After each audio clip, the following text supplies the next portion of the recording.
Pasadena, California on New Year's Day in a highly anticipated matchup. 5 p.m. kickoff on ESPN between the number 8 Ohio State Buckeyes and the number 1 Oregon Ducks. Ohio State currently favored in this one by 2.5 points. And this is a great matchup. The Rose Bowl presented by Prudential. I believe that's how you pronounce it. And just to give you a little bit of context, my dad has lived in Pasadena, California.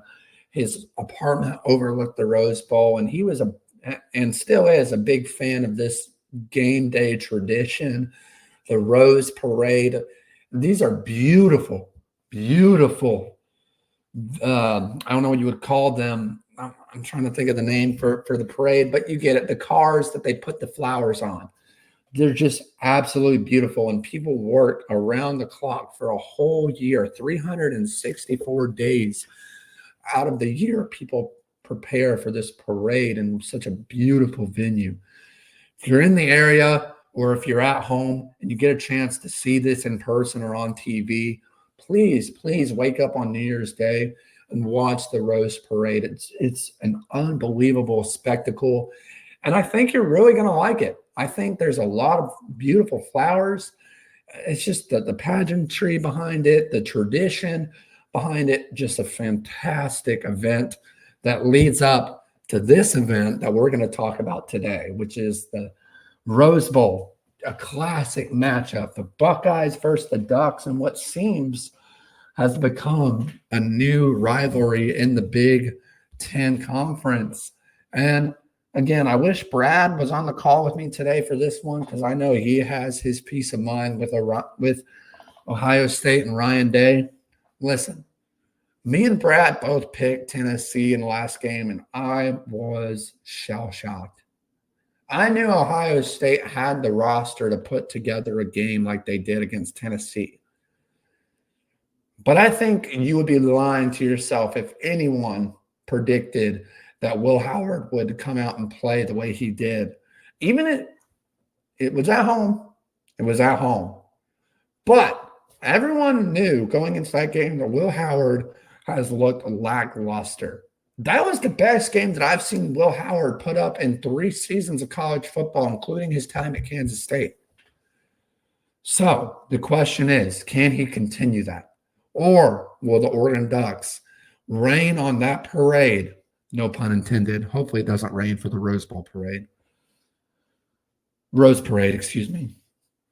Will the Oregon Ducks and Dan Lanning and Dillon Gabriel come into town and rain on Ryan Day's parade, and Will Howard, will he shut them down? Well, we're going to take a preview. We're going to take a look at these two teams.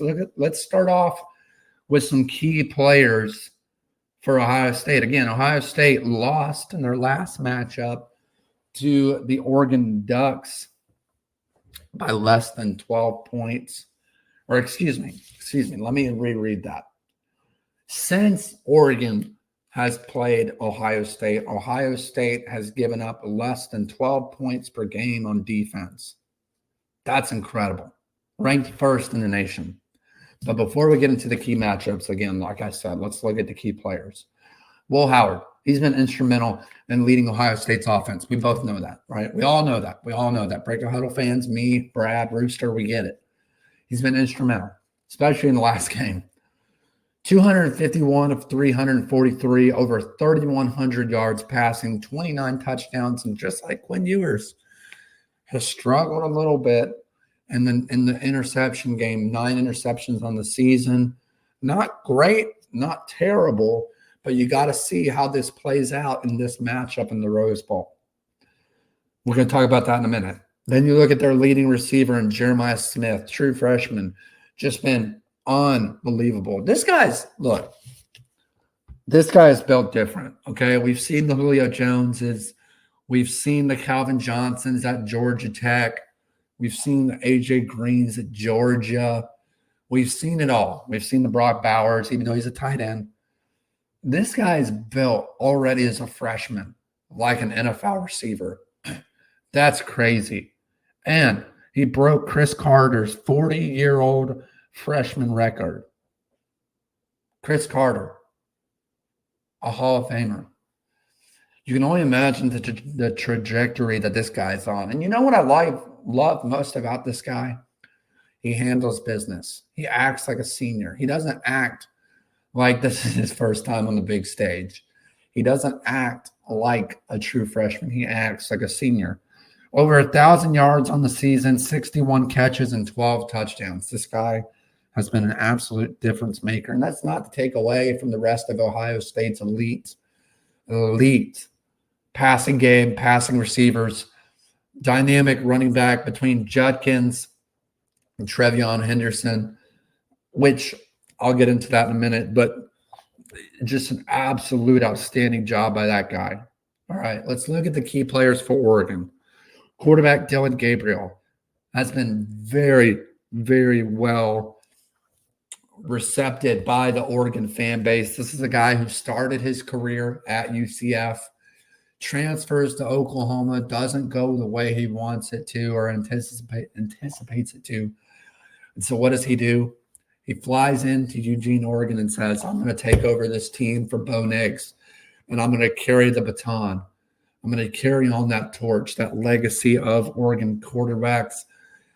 And what does he do? He ends up as a Heisman Trophy finalist in New York, and he's passed for over 3,500 yards, 28 touchdowns, and only 6 interceptions.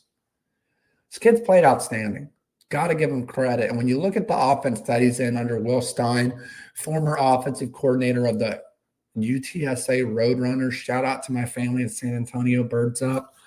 Look, Will Stein has been the difference in this Oregon team.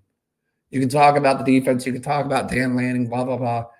Look, those people were expected to show up. The question was, how is Oregon's offense going to show up?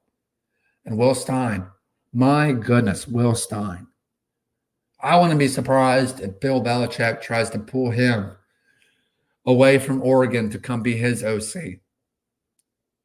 We've seen Bill Belichick talk about get some guys on his coaching staff that are still currently playing in the playoff. Will Will Stein be one of those guys? We will see.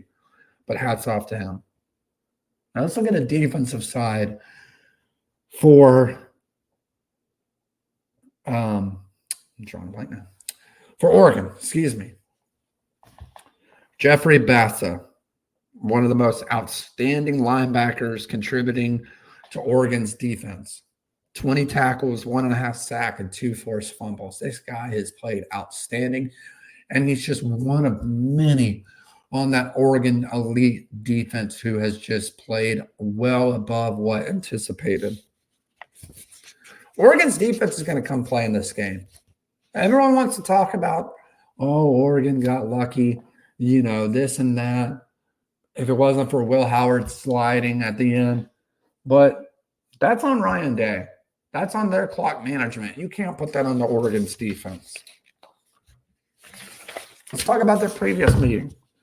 Earlier this season, October 12th, a lot of y'all remember this game. Oregon nearly defeats Ohio State at Oregon in a closely contested game. Now it's on a neutral site. Okay?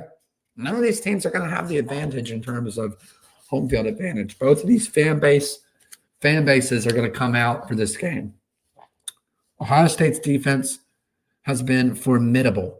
They've been incredible. Not allowing a single passing touchdown since that game at Oregon. That's insane. So, what can we expect for this game? Well, let's look at some key matchups. First off, let's look at Ohio State's defense versus Oregon's offense. Let's break it down a little bit. Got my handy-dandy notes right here. Okay? Spent a lot of time researching this stuff. Let's look at Ohio State's defense first. Their passing defense ranks first in yards per game. 141 yards per game in their passing defense. Incredible. Some of the best stats in the game. Total defense ranks first. So when you combine the passing and the rushing, they rank first in total defense. Only giving up 242 yards per game. Guys, that's crazy. That's almost as much as Boise State puts up in the run game. They're, like I said earlier, They've given up less than 12 points per game and no passing touchdowns since their last meeting against Oregon. I can't even fathom. That defensive staff needs to get an absolute bonus for that performance.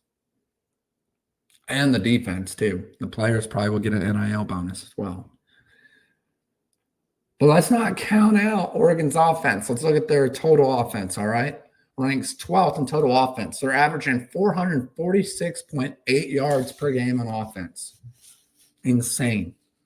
Scoring offense ranks 6th. They're averaging about 36.9 points per game. Ohio State only giving up 12 points per game on offense. Who's going to come out on top in this one?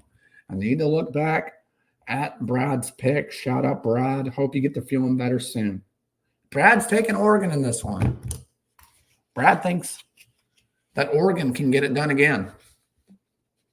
I think Ohio State's hot right now. Okay? And despite being the lower seed, Ohio State still favored in this one by 2.5 points. Vegas doesn't like to lose. They do not like to lose. You're going to see a lot of people go, 2.5? I'll take that for Oregon. Not so fast. As much as I hate saying this, I'm going to take the Ohio State Buckeyes. I think they got the momentum. I think they're hot right now. Their defense is playing lights out. And I think Oregon's going to struggle. I think Will Stein's going to dial up some great plays, and I think that they're going to come out swinging. And I think it's going to be a close matchup, but this could come down to the kicking game. But I think this is Ohio State's time. And sorry, Brewster. Sorry, Brad. I know. I get it. I'm not a big fan of Ryan Day either. But you can't take away what they've done. And actions speak louder than words. Actions speak louder than these stats. But in this case, the stats do matter. I'm taking the Ohio State Buckeyes to win by a field goal. I think it's going to come down to the wire again. But I think Will Howard's going to have that Heisman moment, so to speak. And I think he's going to edge out on top of the Oregon Ducks.